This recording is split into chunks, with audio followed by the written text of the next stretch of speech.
सद खोखर के भाई मुबशर खोखर को गोली मार के हलाक कर दिया गया। दो तीन चीज़ें बड़ी इंपॉर्टेंट है हमारे लिए समझनी।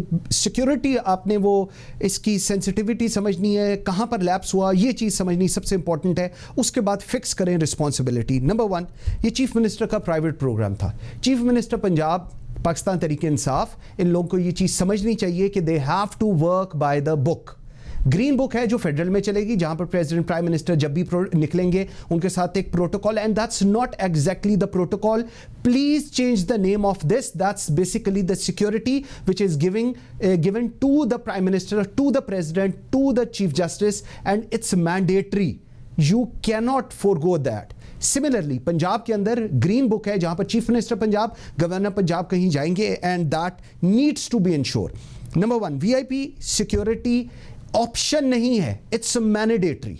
It's not an option, it's mandatory. Why I am saying so? अगर आज की तारीख में उस्मान बुज़दार को कल रात को कुछ हो गया होता तो इस वक्त पूरी दुनिया पाकिस्तान को एक फेल्ड स्टेट करार दे चुकी होती।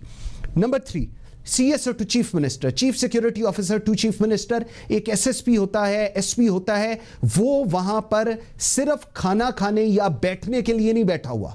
If the chief minister is moving out, ये साइलेंट मूवमेंट्स नहीं हो सकती। वो लोग जो सिक्योरिटी को समझते हैं उनको ये चीज समझनी चाहिए कि चीफ मिनिस्टर की मूवमेंट, गवर्नर की मूवमेंट साइलेंट मूवमेंट नहीं हो सकती। So stop playing that. ये जो आप एक बयानिया बना रहे हैं कि हमें सिक्योरिटी नहीं चाहिए, इसका खुमियाजा पूरे मुल्क को भुगतना पड़ सकता है। चार एग्जांपल दूंगा। एक, मुल्तान गए थे उस्मान बुज़दार साहब, और वहां पर जाके ये किसी एक घर में चले गए और बाद में लोगों को पता चला उस्मान बुज़दार आए हैं, उन्होंने इस एरिया को कॉर्डन ऑफ कर लिया। वहां पर उस वक्त आपने सीपीओ मुल्तान को उतार दिया।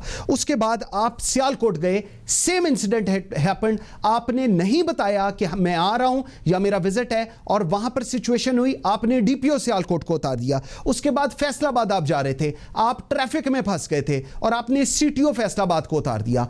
Point of telling you all this कि if you really want to take all this for granted, stop complaining कि जी fail इशू कहीं पर हुआ है या किसी ऑर्गेनाइजेशन ने काम ठीक नहीं किया।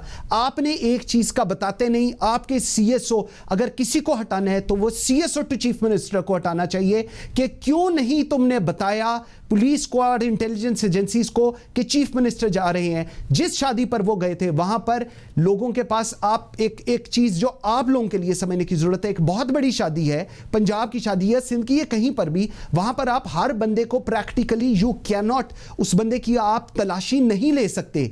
अगर चीफ मिनिस्टर ने वहां आना था और आपको वहां पर इसके लिए metal detector gates and all that needs to be place there, आपने वो प्लेस नहीं किया, और उसके नतीजे में आज मुबशर खोखर हमारे दरमियान मौजूद नहीं। और उसके नतीजे में क्योंकि आपने किसी चीज को वहां पर एंडोर्स नहीं किया, आपने सिक्योरिटी पे कॉम्प्रोमाइज किया। आपका ये व्यू पॉइंट कि हम लोग वैसे ही जाएंगे, हजूर नहीं जाएंगे आप लोग। अगर आप लोग वैसे जाएंगे तो आप हर रोज किसी ना किसी अफसर, चाहे वो डीसीओ, चाहे डीपीओ, चाहे कमिश्नर हो, चाहे आरपीओ, आप उसको in the sake of this कि ओह ये तो एक सिक्योरिटी लैप्स हो गया, उतारेंगे और हटाएंगे। अगर आप एक पोजीशन के ऊपर हैं तो आपके ऊपर ये बाइंडिंग है कि आप इंश्योर करें बाय द बुक चलें। अगर बाय द बुक आप गए हैं और फिर ऐसा लैप्स हुआ है, फिर आपको चाहिए कि आप तमाम अफसरान को जो लाहौर के अंदर हैं उनको हटाएं। लेकिन इसका मतलब हरगिज ये नहीं कि लाहौर पुलिस की जिम्मेदारी नहीं है, सीसीपीओ लाहौर की भी जिम्मेदारी है। अगर उनको ये पता चल चुका था, ये चीज़ इन्वेस्टिगेट करने की ज़रूरत है कि क्या उन लोगों को पता चल चुका था, और वहाँ पर जिस वक्त वकुआ हुआ उस सारे के बाद कितनी देर बाद कौन पहुंचा, इसको इन्वेस्टिगेट सबसे इंपॉर्टेंटली किया जा सकता है। तब हमें पता चलेगा इस चीज़ की सेंसिटिविटी क्या है।